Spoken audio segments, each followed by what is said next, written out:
jewelries.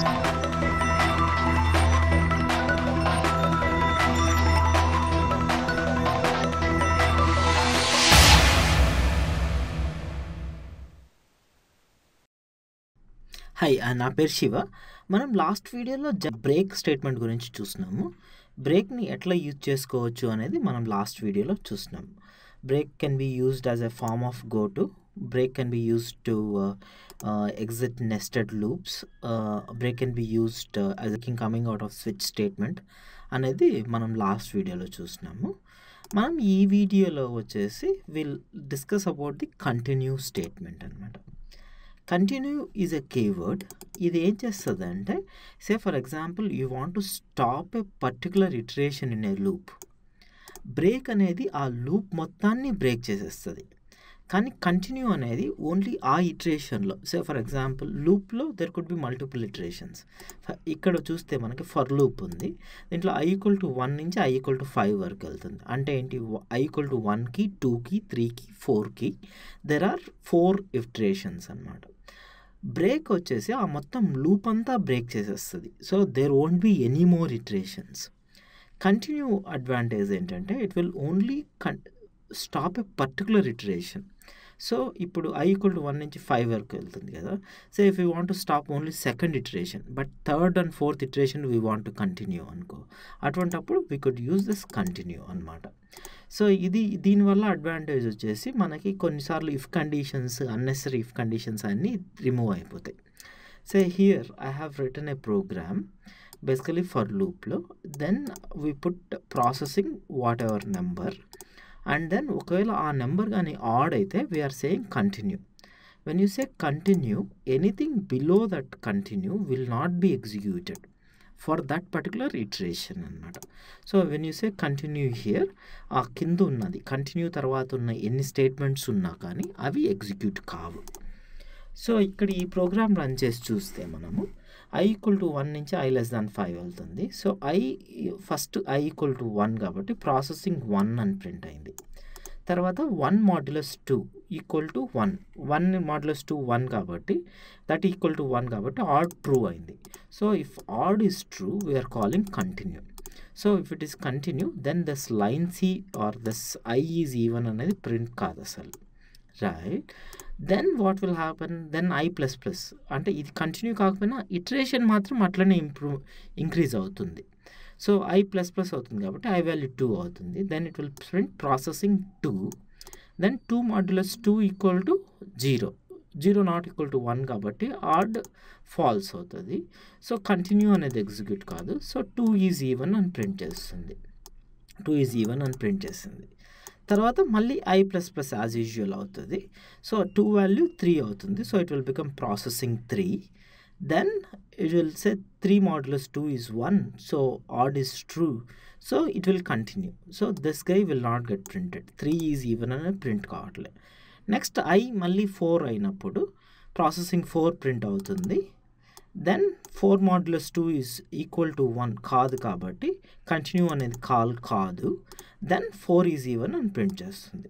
So this program is effectively printing the even numbers in the till a given number. So if the given number is 5, it is trying to print all the even numbers అనమాట. ఇటువంటి సిచ్యువేషన్స్లో we could use continue.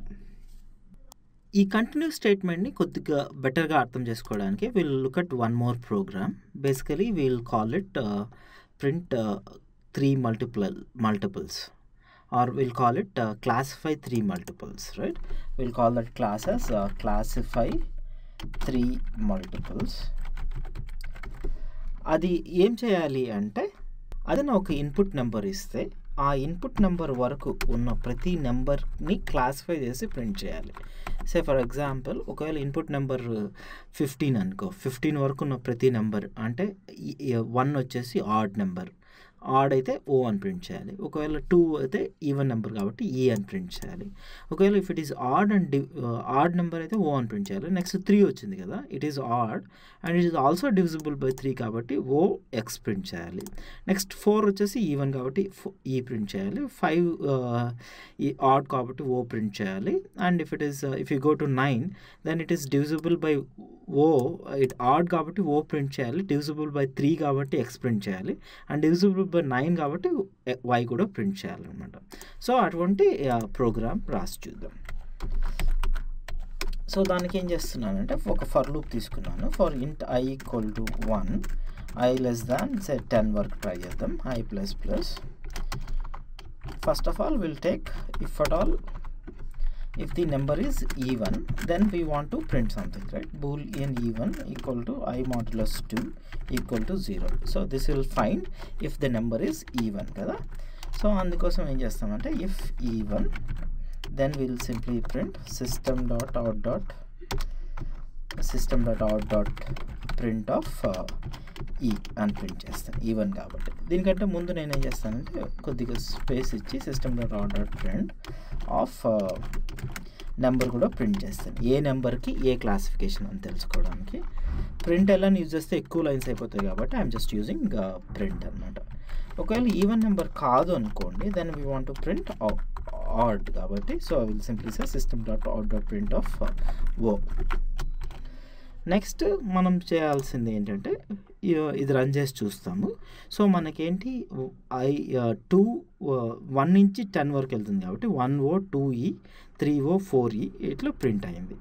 Next మనం ఇంకా ఈ 3 cases కూడా handle చేయాల్సింది. ఒకవేళ if I is divisible by 3 as well, then we want to print x. So I modulus 3 ఒకవేళ 0 అయితే then it is divisible by 3 కాబట్టి we want to print system.out.print of x అనేది మనం ప్రింట్ చేయాలన్నమాట. So that is what will try to do it. So ఇప్పుడు మనకి 3కి OX రావాలి, 3కి OX రావాలి. అట్లనే సిమిలర్గా 9కి కూడా OX రావాలి. కానీ ఇంకా there are 2 other requirements, divisible by 9 and divisible by 27 కదా. దీనికి నేను కోడ్ రాసి ఇక్కడ కాపీ పేస్ట్ చేస్తాను. సో ఇక్కడ నేను కోడ్ రాసినాను. సిమిలర్గా ఒకవేళ డివిజిబుల్ బై 9 అయితే y అని ప్రింట్ చేసేయాలి, ఒకవేళ డివిజిబుల్ బై 27 అయితే z అని ప్రింట్ చేయాలి. సో ఈ ప్రోగ్రామ్ని మనం రన్ చేసి చూద్దాం. అప్పుడు మనకి 1O వచ్చింది, 2E వచ్చింది, 3OX వచ్చింది. సిమిలర్లీ 9 వచ్చేసి OXY వచ్చింది. So instead of 10 if I just did say 100 అనుకో, మనకి we should print all the values. Whenever it is 27 it should print OXYZ. ఇక్కడ చూస్తే మనకి 27కి OXYZ వచ్చింది. Then if it is 45 then we have to print OXY because 45 is odd, it is divisible by 3 and it is divisible by 9. And similarly if you take 81 is odd, it is divisible by 3, divisible by divisible by 9 and divisible by 27. So it will print 81 OXYZ అన్నమాట. So అట్లా various కేసెస్కి ఇది చేస్తూ ఉంది. Similarly if you take 93 is odd and it is divisible by 3 కాబట్టి it is printing OX. For all the even numbers it is printing E. So ఇది మనం చేస్తున్న programme. ఇక్కడ మనం చూస్తే we have I divided by 9 అయితే y అని print చేస్తున్నాం కదా. మనం I ఈక్వల్ టు 3 అని చెక్ చేస్తున్నాము, మళ్ళీ I మాడ్యులస్ 9 అని కూడా చెక్ చేస్తున్నాం. ప్రతి నెంబర్కి మనం we don't need to check I modulus 9 because we know only if it is divisible by 3 then only we have to divide it by 9. ఒకవేళ it is not divisible by 3 అనుకోండి, then we don't need to check that. అది ఊరికే performance problem కాబట్టి what I will do, I will try to put it here. మళ్ళీ సిమిలర్గా ఇది కూడా అంతే. If it is only divisible by 9 అయితేనే ఇట్ ఈస్ divisible by 27 కాబట్టి I could have an if condition like this to make it efficient. So this also will do the same thing. 3తో divisible అయితే x print అవుతుంది, తర్వాత it will check 9తో divisible అయితే y print అవుతుంది. ఒకవేళ అప్పుడు కూడా true అయితే then if it is divisible by 27 then it will print z. So that is what it is happening here. కానీ ఇక్కడ ఇటువంటి ప్రోగ్రామ్స్ వెరీ కామన్ థింగ్. మనకి కొన్నిసార్లు ప్రోగ్రామింగ్ చేస్తున్నప్పుడు ఒక కండిషన్ ట్రూ అయితే కొద్దిగా చేసి మళ్ళీ ఇంకో కండిషన్ చెక్ చేసి అది ట్రూ అయితే ఇంకొద్దిగా చేసి, ఒకవేళ అది కూడా ఇంకో కండిషన్ చెక్ చేసి అది ట్రూ అయితే ఇంకో కొద్దిగా చేయడం అనేది it's a very common scenario. ఇటువంటి సిచ్యుయేషన్స్లో మనం కంటిన్యూ యూజ్ చేసుకుంటే it will be really useful అనమాట. ఇదే ప్రోగ్రామ్ని నేను కంటిన్యూ ఉపయోగించి రాసి చూద్దాం. సో ఈ ప్రోగ్రామ్ని మనం కంటిన్యూ యూజ్ చేసుకుని ఎట్లా రాయొచ్చు అని చూద్దాం. దానికి ముందుగా నేను కమెంట్ చేసేస్తాను ఎగ్జిస్టింగ్ కోడ్ కమెంట్ చేసేసి ఈ ఫస్ట్ పార్ట్ ఉంది కదా, ఇఫ్ ఈవెన్ అనేది తీసుకుందాం.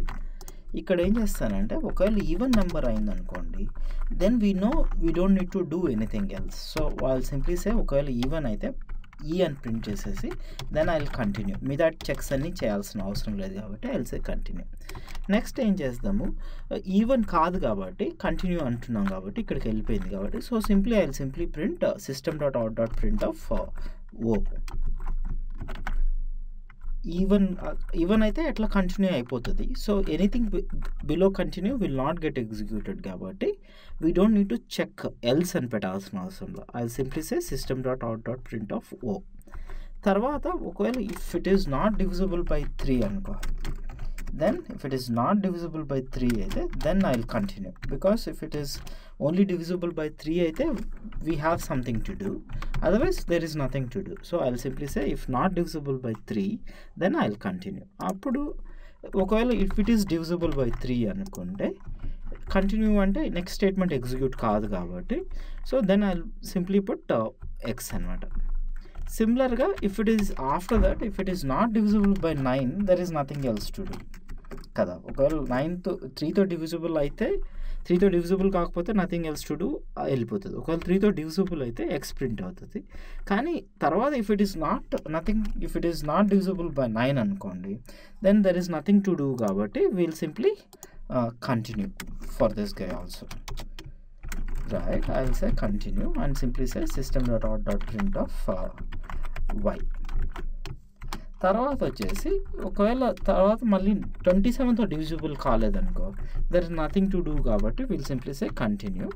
అండ్ దెన్ ఒకవేళ if it is divisible by 27 అనుకుంటే నెక్స్ట్ స్టేట్మెంట్కి వస్తుంది కాబట్టి then I will print z here. So ఇప్పుడు ఏమైందంటే ఈ స్టేట్మెంట్ ఇక్కడి నుంచి ఈ కోడ్ ఉంది కదా, it has lots of if conditions, ఒకదాని లోపల ఒకటి ఇఫ్ అట్లా 4-5 లెవెల్స్ ఉంది. దాన్ని మనం ఇక్కడ సింపుల్గా చేసేస్తున్నాం. There is no if conditions, only ఈవెన్కి ఒక్కదానికి చెక్ చేస్తున్నాము. మిగతాటి అన్ని కంటిన్యూ ఉపయోగించి we are simply bypassing this code అనమాట. So if I say continue, it is just ఈ కోడ్ అంతా ఎగ్జిక్యూట్ కావద్దు కాబట్టి then automatically it is not executing.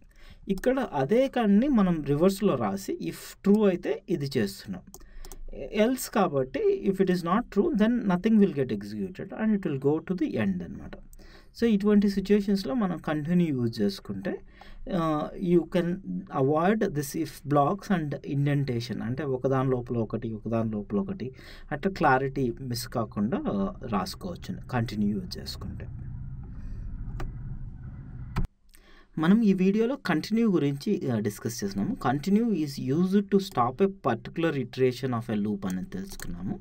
Break వచ్చేసి లూప్ మొత్తం స్టాప్ చేస్తుంది, కానీ కంటిన్యూ అనేది మాత్రము ఒక ఇటరేషన్, ఒక లూప్లో there could be 4 or 5 or multiple iterations, ఒక్క ఇటరేషన్ మాత్రమే స్టాప్ చేయడానికి కంటిన్యూ యూజ్ చేద్దాం అనేది మనం డిస్కస్ చేస్తున్నాము. ఇక్కడ ప్రింట్ ఈవెన్ నెంబర్స్ అనే ప్రోగ్రామ్ ఉపయోగించి కంటిన్యూ కీవర్డ్ యూజ్ చేసుకుంటే ఎట్లా అవుట్పుట్ వస్తుంది అనేది మనం అబ్జర్వ్ చేస్తున్నాము. తర్వాత మనము ఒక ప్రోగ్రామ్ క్లాసిఫై 3 మల్టిపుల్స్ అనే ప్రోగ్రామ్ చూసి దాన్ని నెంబర్స్ బట్టి ఎట్లా, ఒకవేళ డివిజిబుల్ బై 3 అయితే ఎక్స్ ప్రింట్ చేయాలి, డివిజిబుల్ బై 9 అయితే వై ప్రింట్ చేయాలి, డివిజిబుల్ బై 27 అయితే జెడ్ ప్రింట్ చేయాలి, ఈవెన్ అయితే ఈ, ఆడ్ అయితే ఓ అనేది ప్రింట్ చేసి చూడడానికి మనము ఒక ప్రోగ్రామ్ రాసినాము. దాంట్లో if else conditions or if conditions ఒకదాని లోపల ఒకటి ఉన్న నెస్టెడ్ ఇఫ్స్ని అవాయిడ్ చేయడానికి ఎట్లా మనం కంటిన్యూ యూజ్ చేసుకోవచ్చు అనేది మనం ఈ వీడియోలో డిస్కస్ చేస్తున్నాం. మనం నెక్స్ట్ వీడియోలో రిటర్న్ స్టేట్మెంట్ గురించి చూద్దాం. అది జంప్ స్టేట్మెంట్స్లో ఉన్న లాస్ట్ స్టేట్మెంట్ అన్నమాట.